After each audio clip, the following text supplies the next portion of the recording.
Good afternoon. Thank you so much for joining us for today's presentation. My name is Caitlin Russell with the International Franchise Association, and we are excited to continue with our fall labor and hiring series today.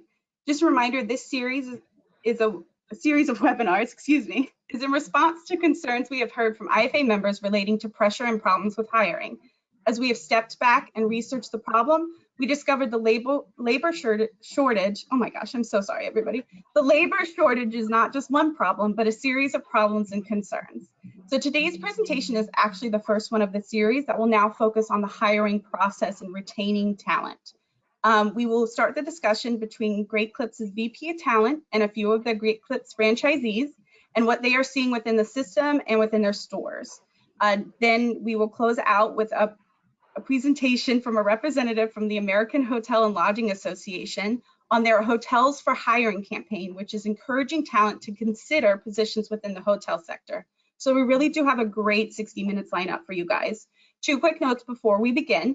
We are recording today's webinar and we'll make it available to IFA members on our community.franchise.org site.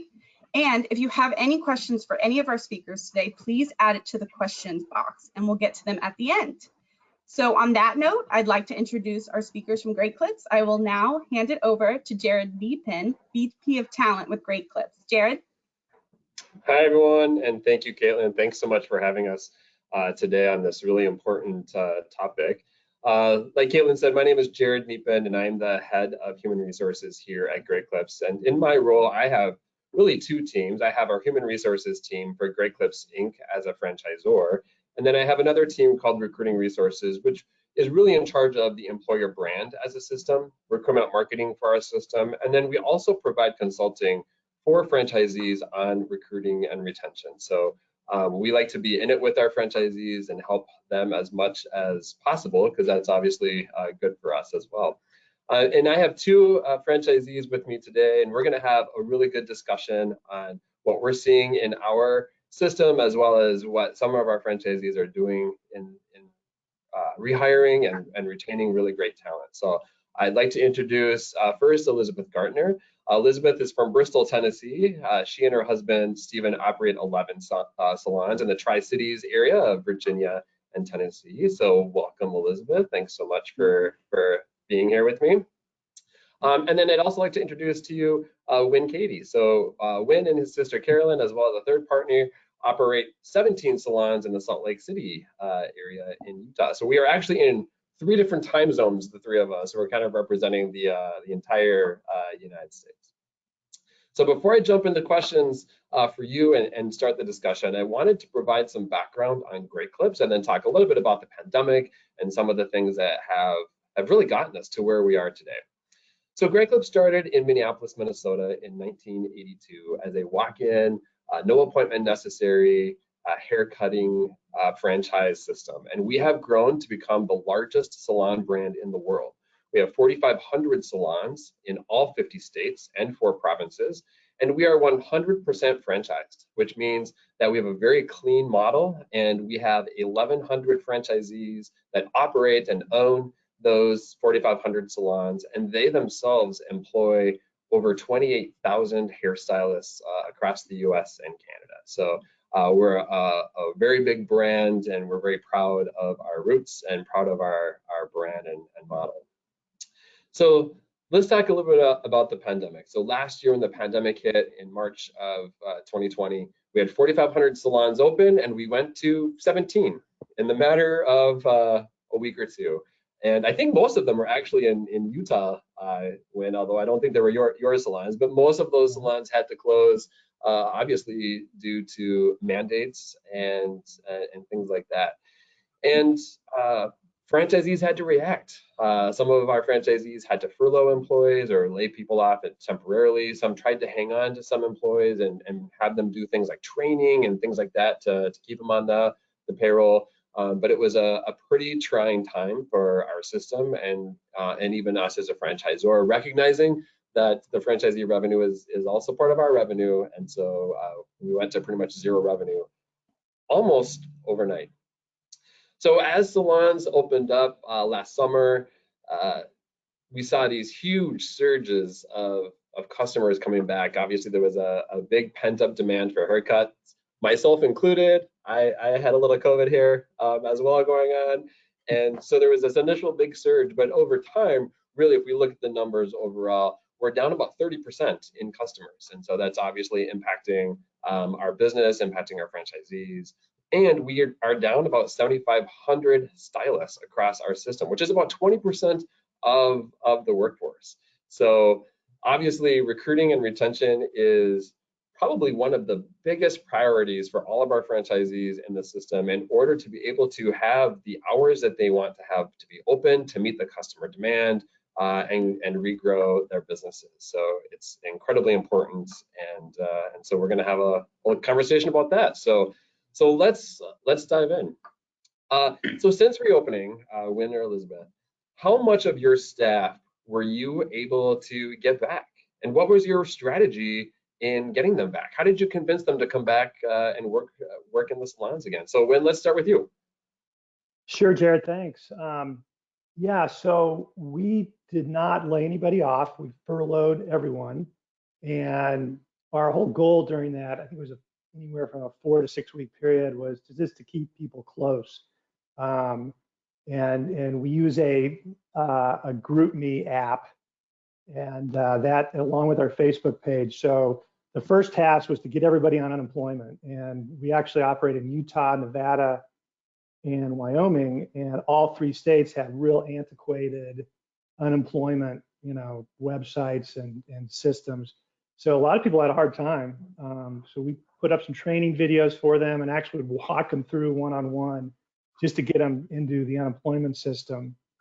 And then again, we use that GroupMe and Facebook to pretty much daily contact. A lot of it was just social interaction.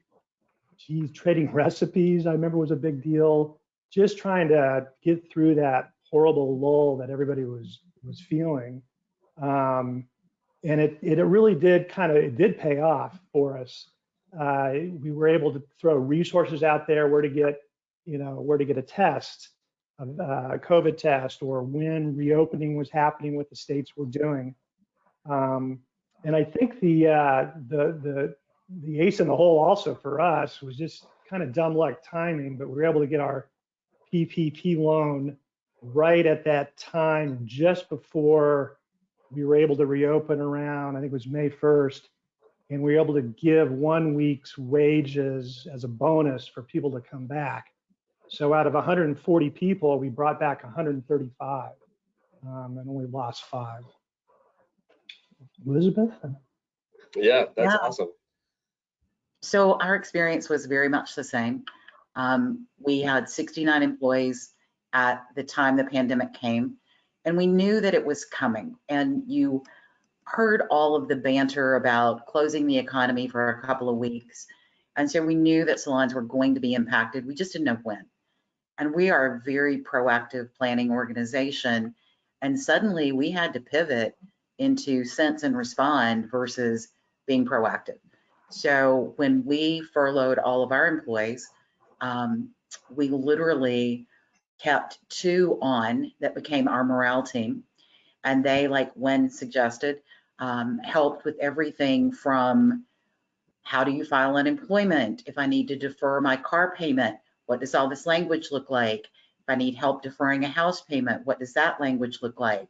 Utility bills, credit card bills, anything they needed help with in the financial sector. And we really went a step further because suddenly here were parents that had at-home children they needed to school. And some were just not equipped with the skill base to help those kids be successful in their programs.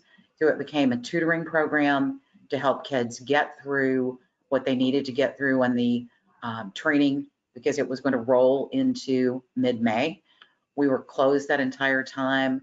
We tried to keep everybody engaged, as Wynn said, puzzles, recipes. We were closed on Stylist Appreciation Day, and we decided that it was a golden opportunity to kind of bring our group back together.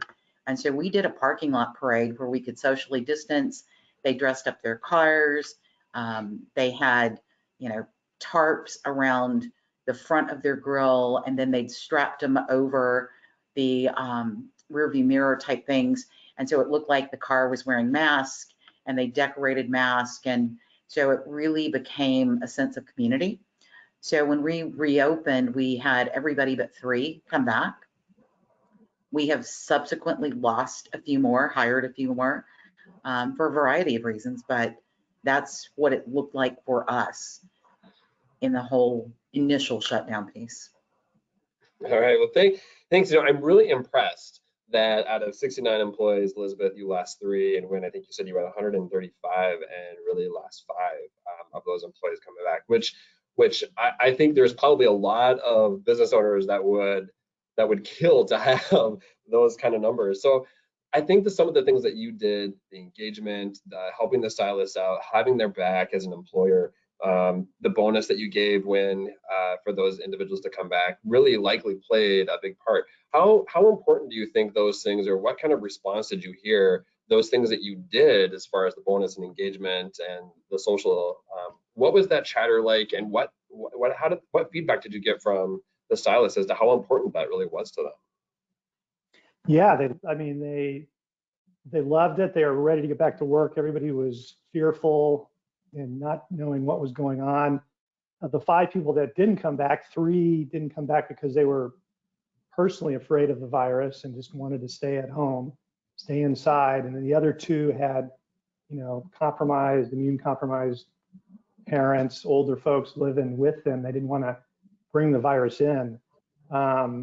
So it's pretty interesting.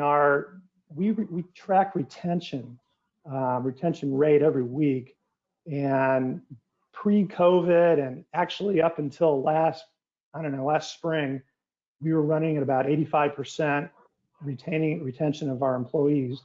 And then maybe last May, you could start it slowly declining. Today, it's at 50%. So something's happened, right? We all feel it, we all know it. Over the summer, I was hoping people were just taking the summer off, but it seems like it's extending further than that. So some things that we did that to combat that and to ease stylists' fears is we gave 2 across the board wage increases, and then we tweaked a few wages for some of our employees even a little higher, depending on who they were and what they were doing for us. That helped a lot. At the same time, we raised our prices, but fortunately, our competitors were too, so we were able to keep our pricing competitive advantage that we look for in our volume discount kind of situation. I think, though, one of the most important things that we did and are still doing is sort of a soft pivot.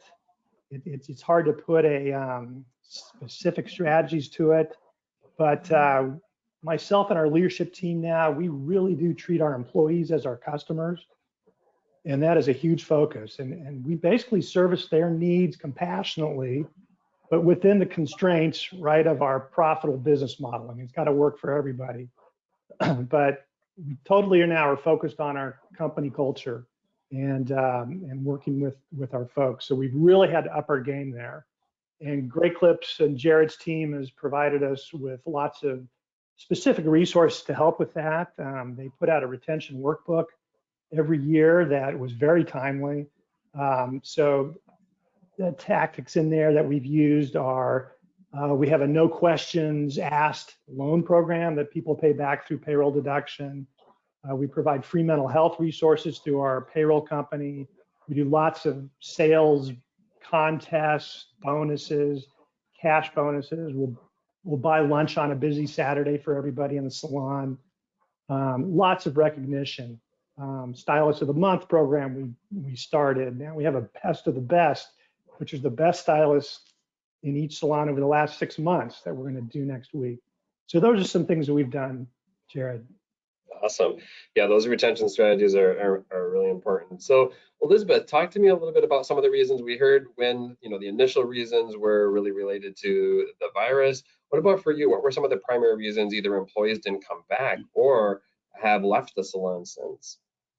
So much like when we had some that represented they were very fearful. 2 out of the 3 that didn't come back, oddly enough, became very available on July 31st or July 30th. So they have returned back. So unemployment did play into it, right? It just certainly played into it. So there's a little bit of fear. There are things that were there, you know, coming back into the salon. The environment's very different. Our customers are angry. They're angry about everything that is out there, whether they were laid off, not laid off. People are just angry right now. So the stylist took the brunt of that anger from a lot of customers. There was a lot of anger around masks. And so it was a lot of coaching and supporting and saying to somebody, you don't have to put up with that. You're allowed to fire a customer. Like, you are empowered to fire a customer. Tell them to never come back. And so they need to know that you have their back. And that's really helped us keep people in the long term. We've continued, much like when we have an EAP system that is set up for them so they can talk to somebody regardless of what it is. Our EAP will help find daycare, will help find apartments, will help them with speeding tickets. It's pretty broad. And so there's a lot of resources that go around them, but there's nothing like just showing them that you care. And we went through 2 pay raises as well. And so I think from a financial perspective, we're top in our market from a pay perspective. And we're certainly seeing a migration of stylists from other salons come to our salons. And, you know, I'm thankful for it, but I know the pain that the other salons are feeling when it happens in the reverse. So, you know, for us, it was really just focusing on the people and understanding what they were going through and kind of encouraging them about, hey, I know you're working 8 hours in a mask. I know it's different. I know it's hot. Allowing a little bit more relaxed dress code than we previously would have because of some of those things. So, you know, that was our focus. I love what each of you said about how you treat your employees, and when you said it, treating employees as your customer. And it just reminds me of a saying that, or a motto that has been something that I've always kept in my mind, which is from J.W. Marriott: if you take care of your employees, they will take care of your customers, and your business will take care of itself. And so I know you've done it in a number of different ways, and there are some like tangible, really quick things that you can do, like increase wages. Obviously, there's a pretty big wage war in the labor shortage market.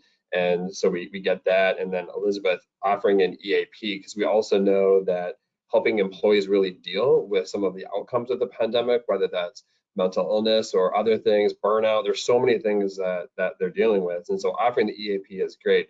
And I can imagine that this has really changed some of the fundamental culture in those salons. So I'd be interested to know, other than wage, EAP, are there other things that that employees are really looking for? And one of the things that I'm hearing about that I'd love your take on is stylists want to work differently. They want to work different hours. They want to hold on to some of the things they had during the pandemic, which was more family time or family time at different hours of the day, which in a haircutting business, when most haircuts take place in the evening and weekends, that can be a little bit hard if that's when stylists want to be home. So overall, our stylists are working a few hours less per week from the data that we see. So I'd love your take on that and how that's really changed how your culture.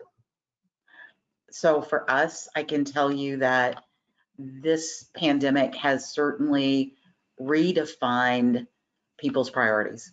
And so we do have a lot of schedule modification requests. Some are very doable. Some are more difficult to do. I feel fortunate that we have some people saying, I need to be at home during the day because my kid can't get on Zoom, so I need to work every night. We have others who say, my child is in in-person school, so therefore I need to work during the day and be at home at night. So we definitely see that the priorities have shifted. And one additional thing I will say that started out as something that we did to try to keep our stylists out of busy restaurants, because I have a red state and a blue state, and the mask mandates were very different in those states. And so we were very concerned about their health and well-being, is they all have a DoorDash pass. And so we pay for the pass, they pay for the food. It has opened up a world of benefit for them. We no longer have fights in the salon over what they're going to order on Saturday. Everybody can order what they want. When they know that their lunch is coming, it's delivered. It's opened up healthy eating options for them versus the fast food across the street, but they can also use it at home. So if they're in the salon and they're on a late shift, they know they have to have dinner, they can order it before they leave the salon and it shows up fresh and hot when they get home. So it's those little things that don't cost a lot of money to show them that, hey, we care about how you're eating. We care about you're not having to get home and cook dinner at 8:30. Made a difference for us. That's Yeah. great. What about you? Totally agree with both you guys. It's work-life balance has now become priority and is key. And we've always hired part-time employees, so that's sort of helped us. But just a quick story: we lost 5 people to a competitor a couple of months ago, and these salons that the competitor runs is closed every Sunday, and they let their stylists choose their hours of when to work. So our business model is different. We're open when our customers want to come in, which is 7 days a week. But they left for that. It wasn't a money issue, and money was not the issue at all. It was a work-life balance issue. So that really got me thinking, and searched around, and also found that one of the main reasons, and we all know this, but one of the main reasons people leave their employment is usually because of their relationship with their manager, personality issues, or not enough training or support. So now we've upped our game there, and we touch base with people once a week, every week, at the stylist level. Their manager does a haircut quality check with them once a month, or they'll do a formal one-on-one, or just a quick touch base. But we are touching every single employee in a meaningful, personal way once a week, and that's really helped us. Yeah, that's really great that you can assist with that. I agree with you. I think people leave bosses, not jobs, and so however you can build that culture and really create that sense of belonging for stylists in the salon is incredibly powerful. So you have employees leaving, so you're not able to retain 100%. I know you guys are doing both really great with retention, but how has that changed your recruiting? How have you, because recruiting is really, really tough right now as well. There just aren't as many people looking for jobs. So tell us a little bit about how you're augmenting the retention with bringing more staff in, and how that's working for you. So for us, we are really focusing on what I'll call the top and the bottom. We're doing the grassroots, work the cosmetology schools, work the cosmetology listings that are available through the state, those sorts of things, along with the high-end digital text to apply, Instagram, Facebook, LinkedIn, you name it. So we're doing the top and the bottom. We're kind of throwing out the stuff in the middle that was not ever really uber successful. We're in a tertiary market, so it makes recruiting more difficult because we know the 12 students that are in the accredited school by name. They're probably related to someone that works for us now. And so you can network through that. We have been fortunate that a number of our competitors have closed in our market. So we're enjoying that. But, I hate it for the owner, but I love it for the staff. And so it's just become a top and bottom recruiting effort, and it's an everyday effort. You cannot let a day go by that you're not doing something to recruit, because if you do, somebody else is going to hit them on that day where they're having a really bad day and they're ready to walk away from that manager they don't like at their other job. That's great. I love that you have a multifaceted approach. the basics have always worked for in the cosmetology schools or for other companies that may be on the webinar, that might be other trade schools or whatever, wherever that talent is really coming from to get into the business. So I think that's really great, as well as the digital and meeting stylists where they are online. So having that multifaceted and very broad approach, I think, is good. And then just remembering the basics of its relationship building and building that rapport and really sharing your culture to attract people to come and work for you. And you guys are definitely doing the right things from the culture perspective with how you take care of your employees. But Wynn, how about you? Anything on recruiting that you want to share? Yeah, I wish there was a magic bullet, one thing to do, but we all know there's not. So you guys are both, I mean, the shotgun approach is the only way to go. And I like how Elizabeth said, cutting out that stuff in the middle, because there's so many things you can do. But what we've done is our expectation, we have 17 managers, a general manager, an operations manager, and myself. We have 21 people that recruit every single day. Elizabeth is so right on. It's a constant effort. And our expectation for our salon managers is at least 3 times a week they have to do a recruiting activity. And so every day, at the end of the day, we all post on, including myself, on our GroupMe app, what that activity was. So even if somebody had a day off, they would post no recruiting, and that's fine. What I've learned is that somebody's law, it's not my idea, but it really works. If you record an activity, it tends to grow. But if you record an activity and post it publicly, it grows exponentially.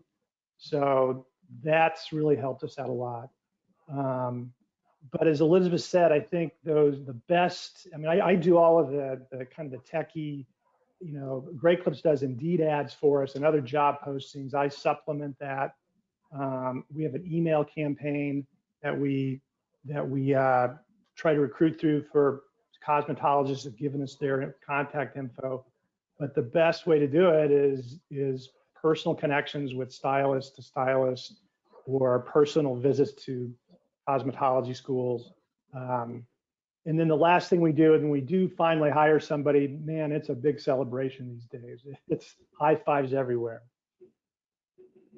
That's awesome. So Jared, let me add one more thing to this that I think is important to do. We pause job ads. I don't want anything in the front of my store that says we're hiring. You drive through a shopping mall and it is a perpetual job fair. And so you have to set yourself apart somehow.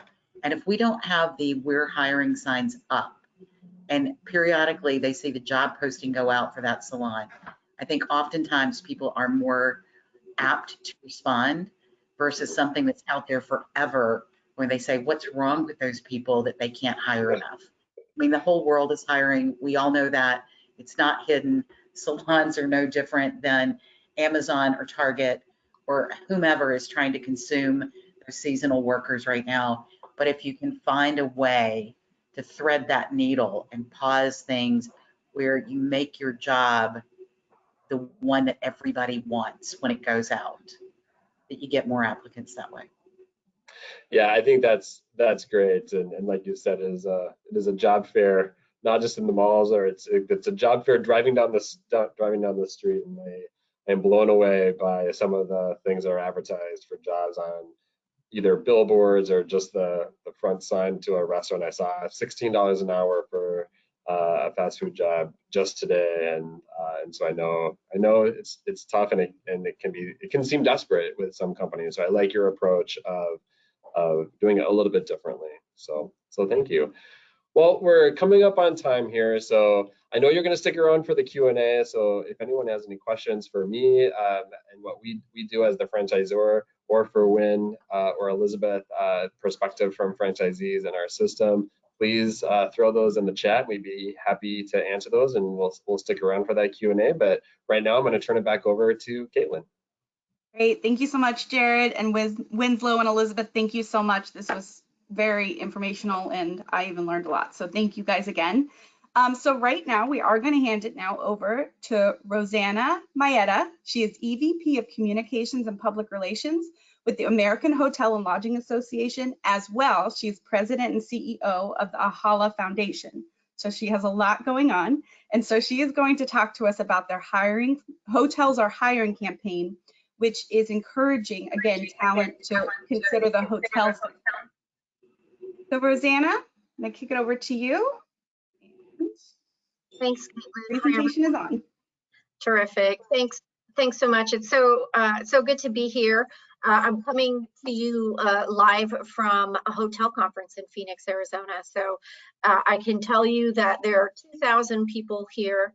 It's their largest attendance, breaking all sorts of records, and there's a lot of enthusiasm for what's to come in the months and days ahead when it comes to travel and people getting back into hotels and also business travel. I mean, I think it's important for us to set the tone with a lodging conference. So just want to start there, even though there are some challenges around workforce issues, and so want to get into that and some of the things that we're hearing out here.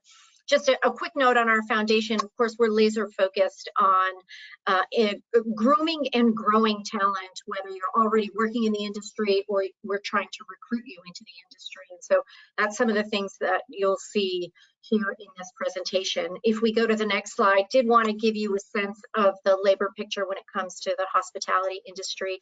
For those of you in it, you are feeling it, you are seeing this daily. We've lost a lot of jobs. No question, we were one of the first to be hit by the pandemic and expect to be one of the last to recover, along with our friends in the restaurant industry.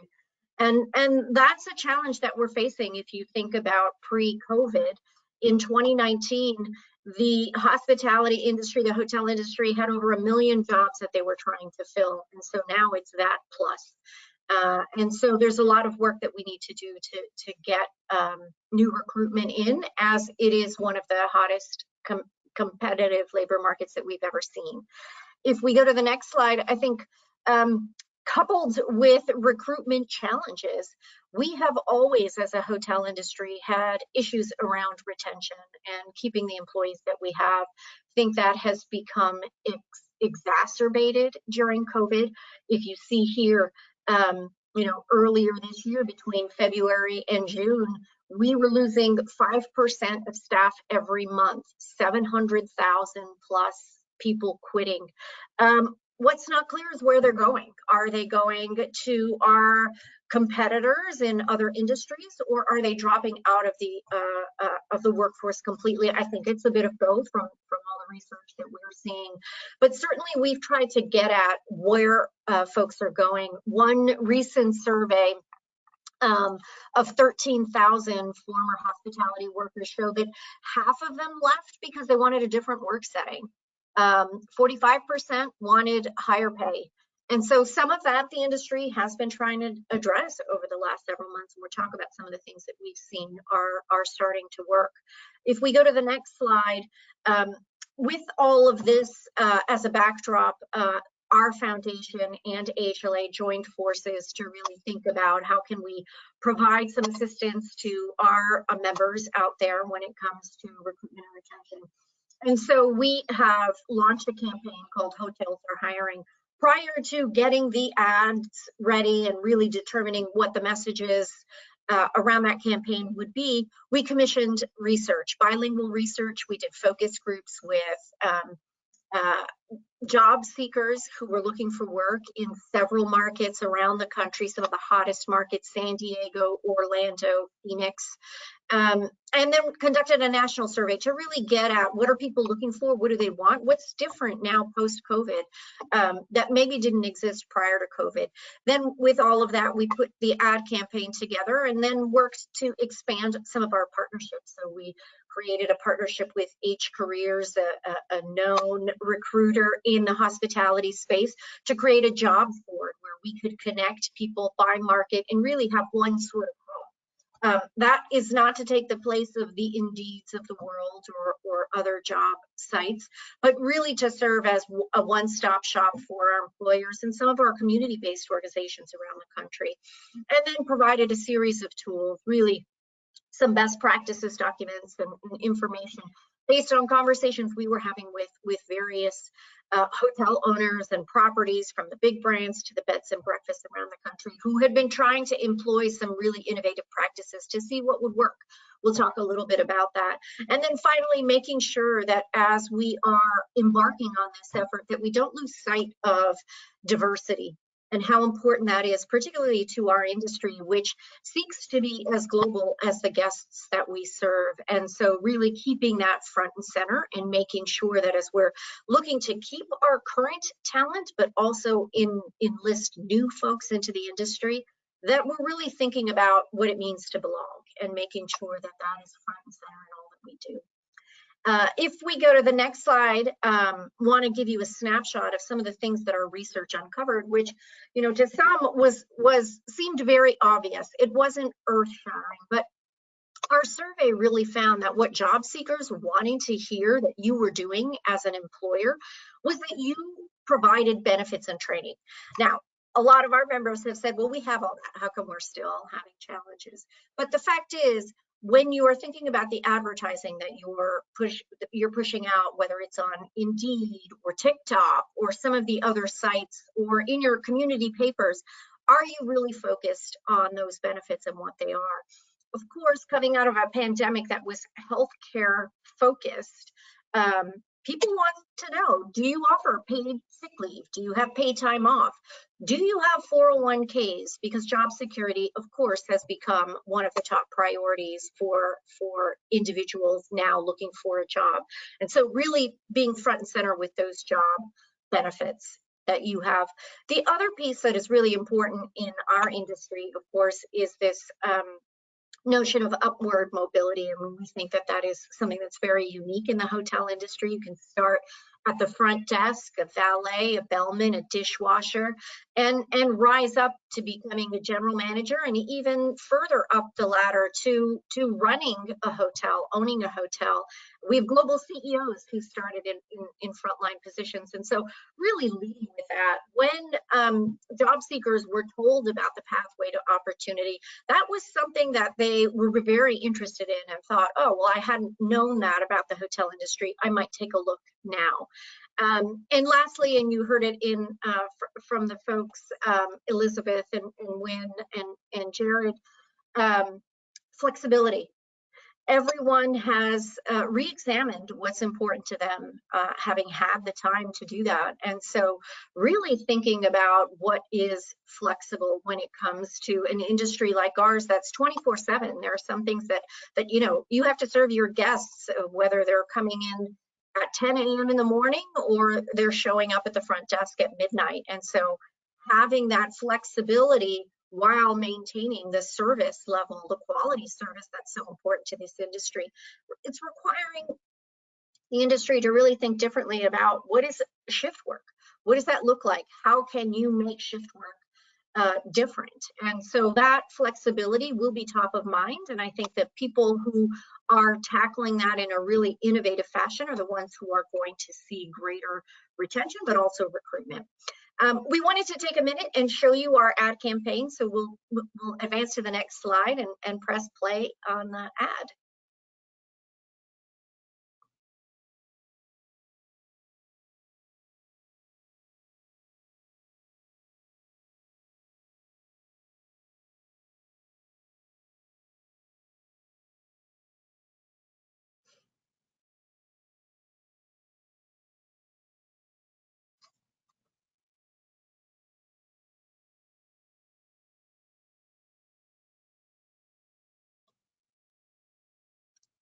So not sure if the audio came through, but really the point of that was to really focus on the pathways. That seemed to be key. The ad campaign was bilingual in multiple cities. We targeted 5 different markets. And we're primarily on digital, though wanting to be sure, you know, this is an industry where a lot of folks are coming at us from different places. So we had Spanish print ads. We also did Spanish radio in some markets. And largely, by and large, the 4-week campaign ran very successfully. We had high marks for people watching the entire video, clicking through to the end, going through to our our site and getting more information. So felt that that was really successful, and also was meant to be complementary to what our companies themselves were doing on their own in various markets. This is something now we're going to expand upon. If we go to the next slide, the foundation is now working on building on that ad campaign and looking at recruiting more diverse talent. And so we are going to be spending another $500,000 this year. We hired a multicultural ad agency to really look at a couple of job seekers and really segmenting our audience into two. And again, focusing on the pathways, the ability to move up, and also another unique opportunity that hotels have. You know, I think this is one of the industries where you don't need a degree to get a job in the hotel industry, and that's really one of the beauties of the industry.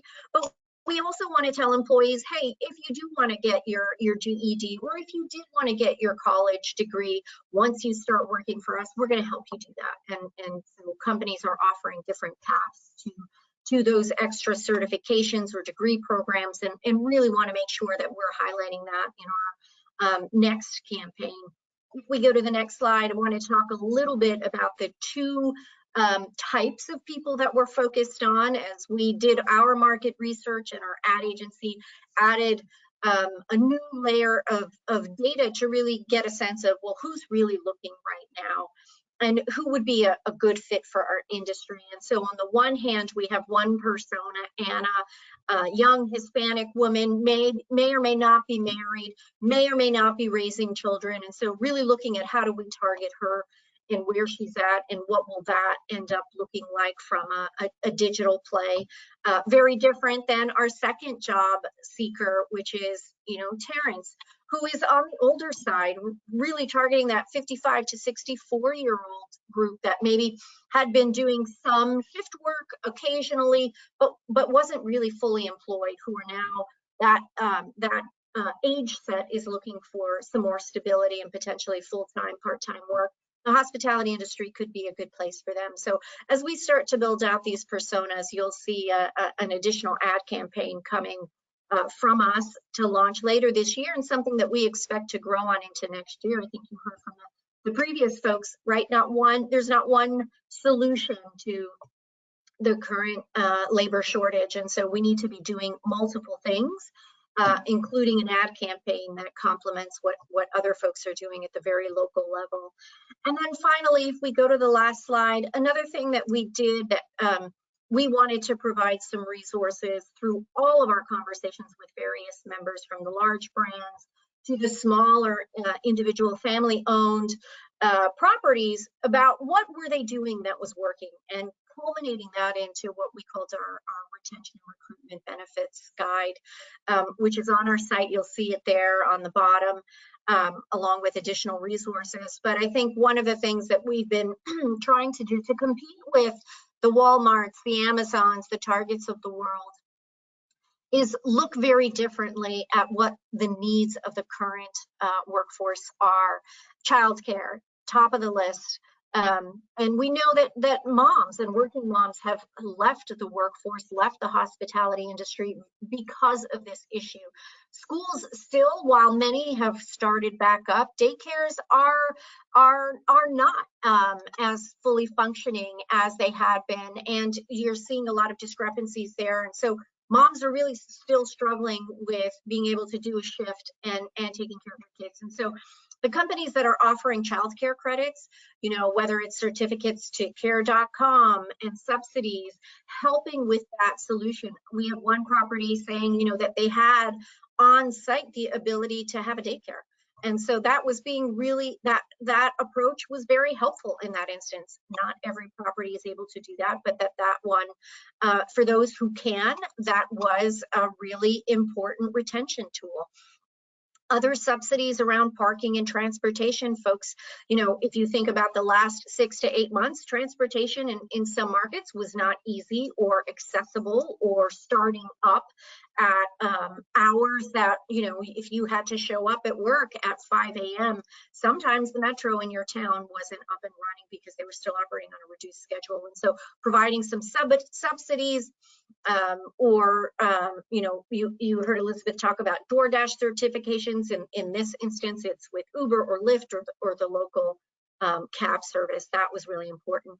Another thing that I think is very innovative, at least for our industry, is really looking at pay periods and how important that was to not have a typical 2-week cycle.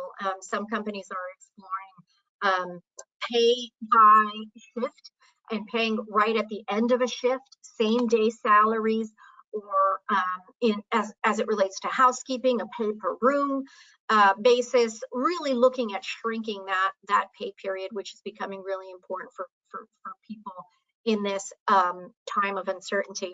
Housing, this was very unique. If you think about the ability of hotels to offer rooms, we have some resorts in far-flung, hard-to-get places, and they decided to cap occupancy and turn some of their rooms into residences for staff. And that made all the difference, particularly around their high season during the summer. So looking at how can you use your own property to help those who are having trouble with housing. And finally, we have a very important apprenticeship program that has a 90% retention rate. And that alone was really useful during this time where you've seen employees doing double duty, doing housekeeping, but also breakfast service. And so when you have those stars who have supported you throughout this really tough time and are doing 2 or 3 different jobs, this apprenticeship program, a lodging manager, has served as a reward, and putting them through this program that gives them sort of mentorship support. It requires some CAP classes and online study on their part, but it results in a promotion and a raise at the end of it. And we've seen this being really useful, particularly to get people to that next level, an assistant general manager, even to the general manager role. And so that's something that we've been promoting quite heavily. We just launched a culinary track as well and hope to expand this in the years to come. So some of the ideas that our industry is working on, and certainly open to answering any questions that you may have, and I'll turn it over to Caitlin. Thank you so much for all of that, Rosanna, and apologies if the audio did not come through on that ad, but it looked great. So thank you so much for all of that. And Jared, Winslow, Elizabeth, if you guys would like to come back on camera, we do have a few questions. And some of them are actually pretty wide and diverse that I think all of you have something to contribute in terms of, you know, different ways you all are handling it or what you're seeing with your members or your staff. So the first one is, how can you give tough feedback and coach employees while keeping them engaged and minimize risk of losing them? So I'll actually start with either Winslow or Elizabeth in terms of, you know, your stylist in the store, and then we'll go to Jared in terms of, you know, in-house headquarter employees, and then maybe Rosanna, what you're seeing with your members. So Winslow or Elizabeth?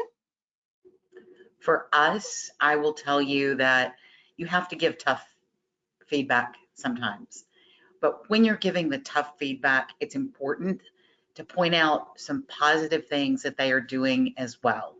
And I think it becomes far more palatable to give the tough feedback if it happens quickly and you don't have 6 things, so you don't go in with a yellow page full of feedback comments. So it's, for us, it's address the hard issue, but make sure you also compliment on the things they're doing well. And that tends to soften it, and they tend to hear that they're being rewarded for doing things well and that they're being corrected for doing things not so well. Yeah, I agree with that, Elizabeth. The thing I could add to that is just to make sure there's no surprises, no big surprises. So anytime a tough issue comes up, deal with it quickly and immediately. Don't let it fester. So it blows up and you know, weeks later it's a huge issue and people are super upset. So I too like to sandwich it with good feedback as well. That's another That's another good idea, Elizabeth.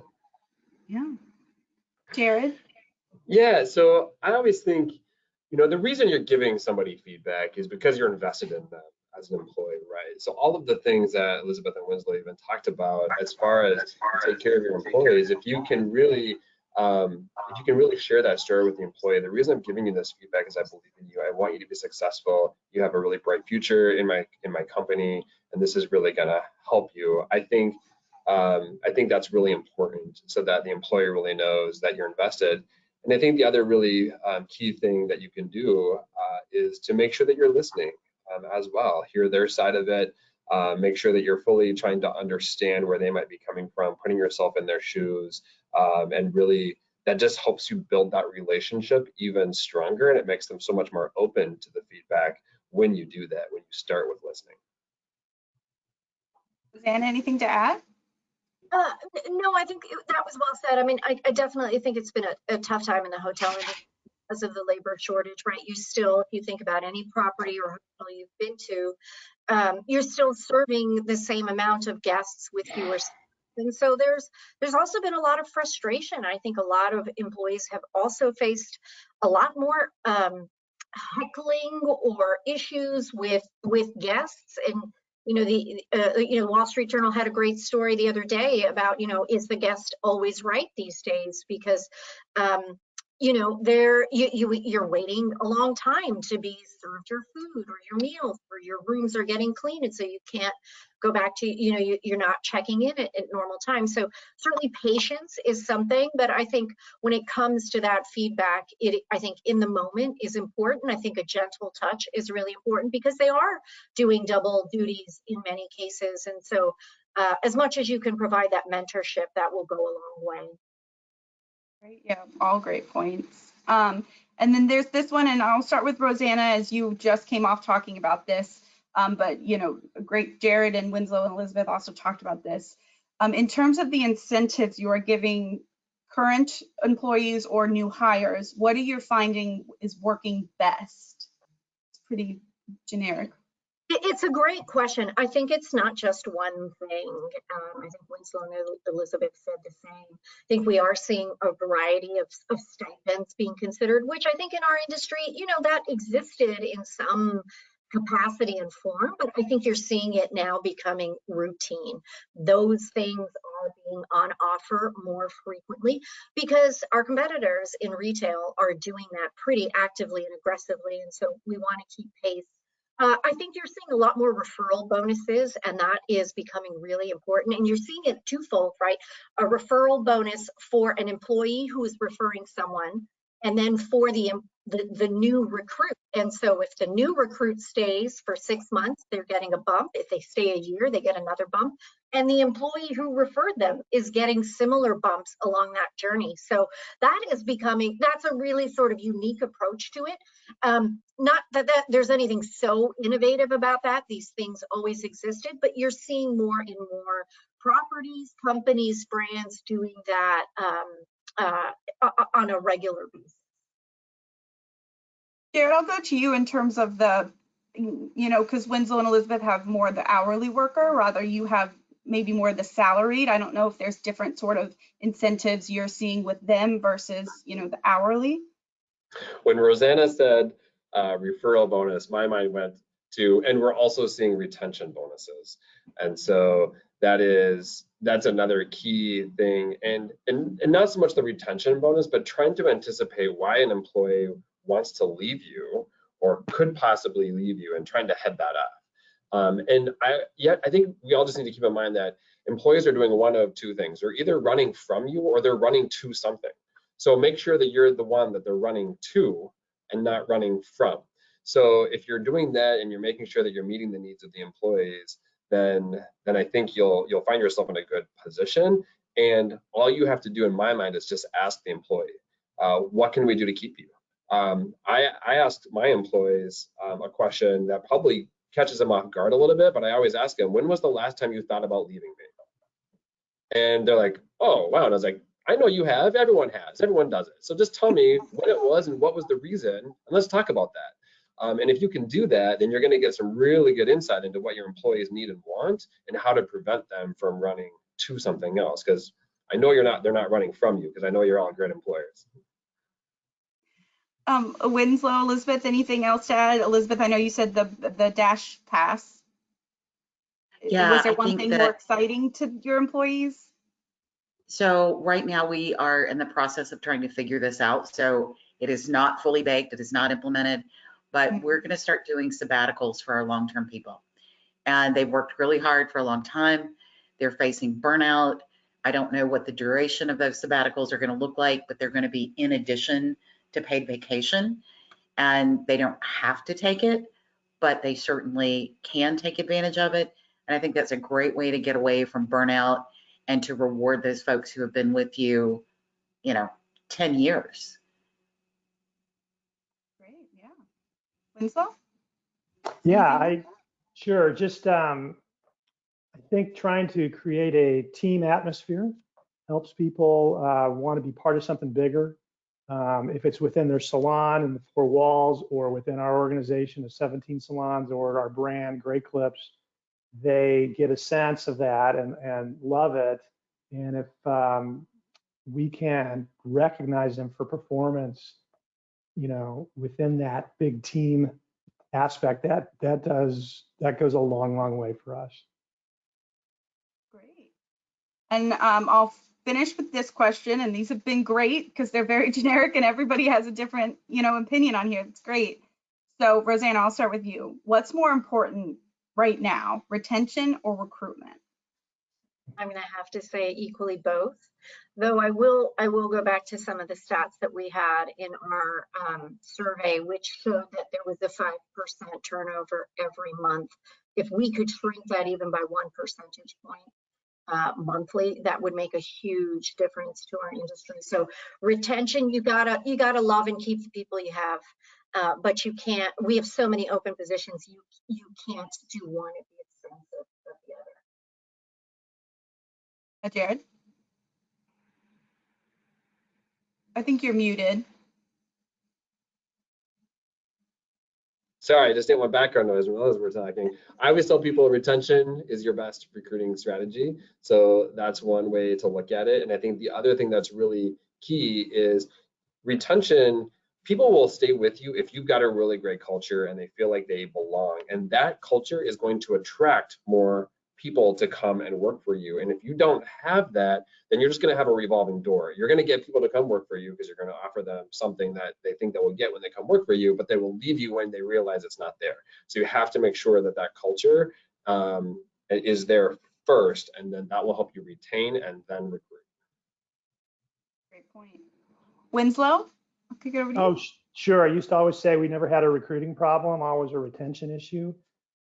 Today we have both, and they're both very intense, and no doubt about it. So it's all hands on deck in both, focusing on both.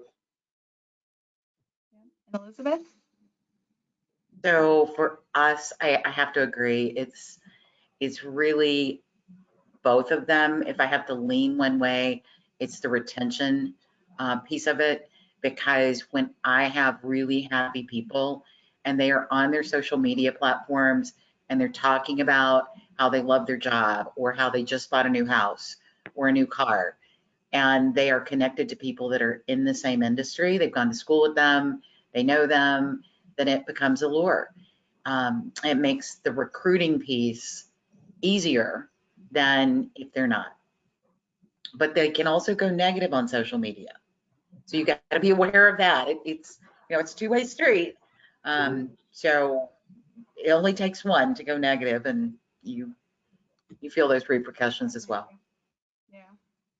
Well, that is all the time we have for today. I want to say thank you again to our amazing speakers, Rosanna, Jared, Winslow, Elizabeth. Thank you so much for taking time out of your businesses, out of your day, to speak to us and to our members. This has been really informative. And to everybody who attended, thank you so much. This series does continue through the end of the year. Next week, we actually have a special webinar in this series from McDonald's. They did a workplace education survey, so they're going to sort of give us the results and what they're really seeing amongst education and training. And then the other one this month is something from Morning Consult, which is a data company who is going to give us some economics on hiring. So it's the nitty gritty data stuff, but very important still. So thank you all again so much for giving your time today to speak and for attending. We hope you have a great rest of your day. Thank you all so much. Thank you. Bye.